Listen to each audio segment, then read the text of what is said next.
Hello friends, welcome back to my YouTube channel All Over Learning for You.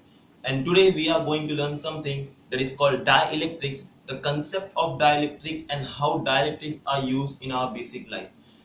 Basically dielectric जो भी है problem मतलब most of the students don't understand what dielectric is. So in this lecture your concept regarding dielectrics is going to be clear, so just watch it. Well, today's our topic which I'm going to deal is dielectric. और basically dielectric जैसा मैंने बोला था, dielectric एक ऐसा concept है जो बहुत सारे बच्चों को जल्दी से समझ में नहीं आता है. So today I am going to make a video on dielectric which will clear your all doubt. So let's start. Basically dielectric होता क्या है? Dielectric is normally called as insulators. Dielectrics are called as insulator, or else it can also be called as non-conducting material.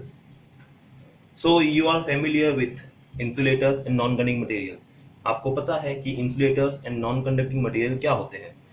ये दोनों ऐसे material जिसमें से electricity pass नहीं हो सकती. So these materials whatever are called as dielectrics. Now these dielectrics have two types. इनमें दो टाइप होते हैं. The first one is polar और दूसरा जो है उसको हम लोग बोलते हैं नॉन पोलर. अब मेरे डायरेक्ट्रिक से दो टाइप हैं, एक है पोलर और एक है नॉन पोलर. अब पोलर क्या और नॉन पोलर क्या? पोलर मतलब ऐसा मॉलिक्यूल या ऐसा कोई कंपाउंड जिसका डाइपोल मोमेंट कोइंसाइड ना करे एक दूसरे से. दैट मीन्स फॉर एग्जाम्पल जैसे मैंने बोला मेरे पास है HCl.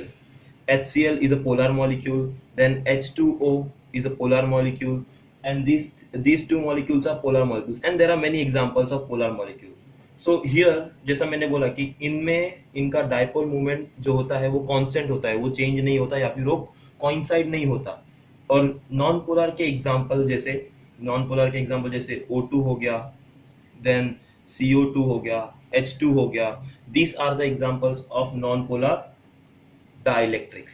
ऐसा मैंने बोला डाइलेक्ट्रिक दो पार्ट है, एक पोलर है और एक नॉन पोलर है. नॉन पोलर में आए मेरे O2, CO2 एंड H2, और पोलर में HCl, NO2, H2O.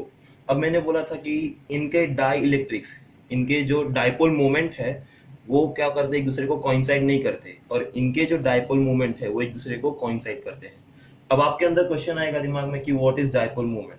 So dipole moment is, suppose मैंने HCl लिया. अब HCl के मॉलिक्यूल, सपोज ये मेरा हाइड्रोजन एटम है और ये मेरा क्लोरीन एटम है. तो इनका जो सेंट्रल मेटल एटम है, यहाँ से लेके यहाँ तक का जो डिस्टेंस, ये हाइड्रोजन और ये क्लोरीन, ये प्लस और ये माइनस, तो इन यहाँ से इस सेंटर से लेके यहाँ तक का जो डिस्टेंस होता है, इस डिस्टेंस को हम लोग बोलते हैं डाइपोल मूवमेंट. सो यहाँ पे HCl का जो डाइपोल मूवमेंट है वो एक दूसरे पे कोइंसाइड नहीं करता, पर यहाँ पे जब मैं नॉन पोलर की बात करूँ तो यहाँ पे जो इनका डाइपोल मूवमेंट है वो एक दूसरे को कोइंसाइड करता है. तो ऐसे बहुत सारे डिफरेंट टाइप्स ऑफ मटेरियल है जिनके, जैसे कि एग्जांपल में बहुत, जैसे भी हम लोग ने HCl ले लिया तो ये तो हमारे हो गए liquids, this two are liquid, फिर ये हमारे हो गए गैसेस. ऐसे बहुत सारे एग्जांपल्स है सॉलिड में भी और लिक्विड गैसेस में भी. ओके, सो अब ये बेसिकली मेरे थे डाइलेक्ट्रिक्स. अब इन डाइलेक्ट्रिक्स को हम लोग बहुत सारे टाइप में यूज कर सकते हैं. जैसे जब हम बात करते हैं कैपेसिटर की, तो कैपेसिटर के अंदर डाइलेक्ट्रिक्स यूज होता है, और वो डाइलेक्ट्रिक कैसे काम करता है वो आप लोग देखोगे मेरे नेक्स्ट वीडियो लेक्चर में. बट आज इन डाइलेक्ट्रिक्स के अंदर when we place this dielectrics and this dielectrics like polar and non polar into an electric field, तो इनमें क्या चेंजेस आता है अब हम लोग आगे वो देखते हैं.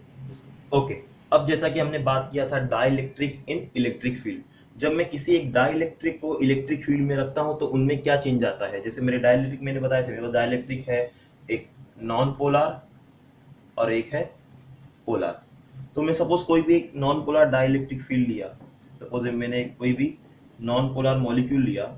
अब मैंने बताया था आपको नॉन पोलर मॉलिक्यूल क्या होते हैं. नॉन पोलर मॉलिक्यूल एक दूसरे पे कोइंसाइड करते हैं, मतलब इनके पॉजिटिव और नेगेटिव क्या करेंगे, दूसरे को कोइंसाइड करेंगे. पर पोलर मॉलिक्यूल में क्या होगा, इनके बीच में डाइपोल मोमेंट होगा, मतलब इनके पॉजिटिव और नेगेटिव कैसे होंगे, कोइंसाइड नहीं होंगे. पर इनके बीच में डाइपोल मोमेंट नहीं होगा, इसके लिए क्या करेंगे, दोनों एक दूसरे को कोइंसाइड करेंगे. नाउ अब मेरे पास, मैंने बोला सपोज कोई नॉन पोलर मॉलिक्यूल है, मैंने एक नॉन पोलर मॉलिक्यूल लिया. अब क्या कर रहे हैं, इनके मॉलिक्यूल्स एक दूसरे को कोइंसाइड कर रहे हैं. ये मेरे सपोज मैंने मॉलिक्यूल्स ड्रॉ किए जो क्या कर रहे हैं, तो दोनों एक दूसरे को कोइंसाइड कर रहे हैं। ओके, ये मैंने मॉलिक्यूल्स ड्रॉ कर दिए जो क्या कर रहे हैं, दोनों एक दूसरे को कोइंसाइड कर रहे हैं। सो अब यहाँ पे अगर मैं देखूं तो यहाँ पे मेरा electric field is equals to 0, इसके लिए इसमें कोई चेंजेस नहीं आया।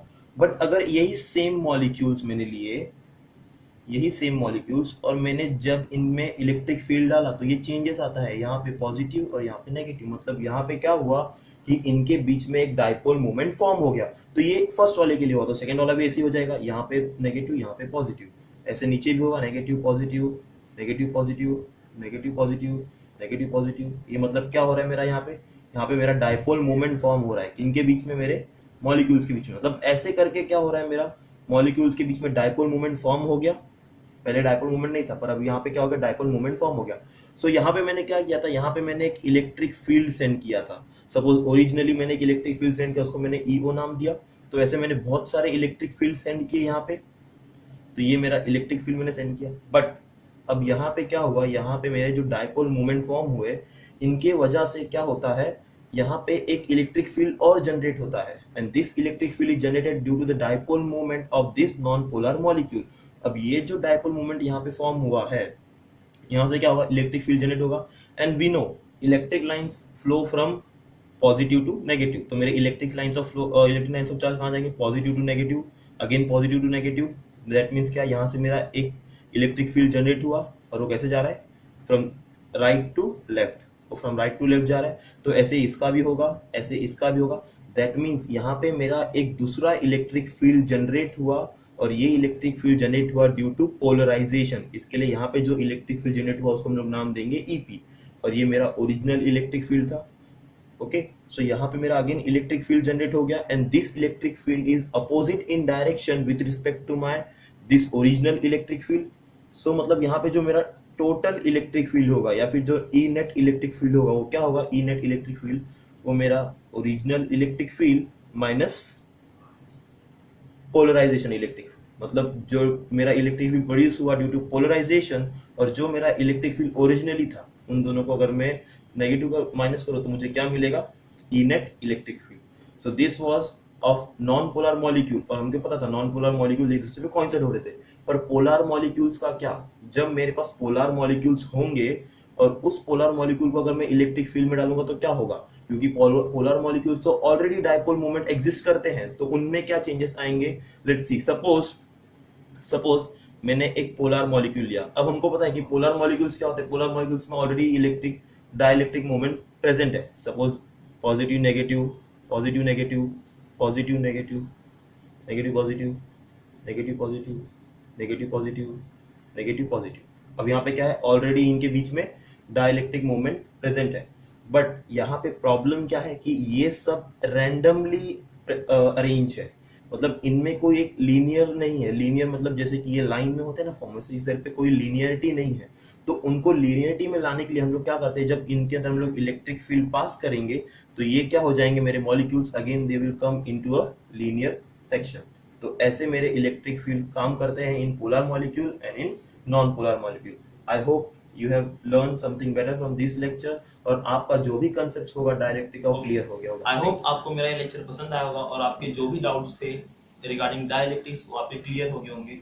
एंड मेरे नेक्स्ट वीडियो में मैं आपको बताऊंगा कि डाइलेक्ट्रिक्स को हम कैपेसिटर में कैसे यूज करते हैं। And if you really like this video, so subscribe it and like it. Thank you.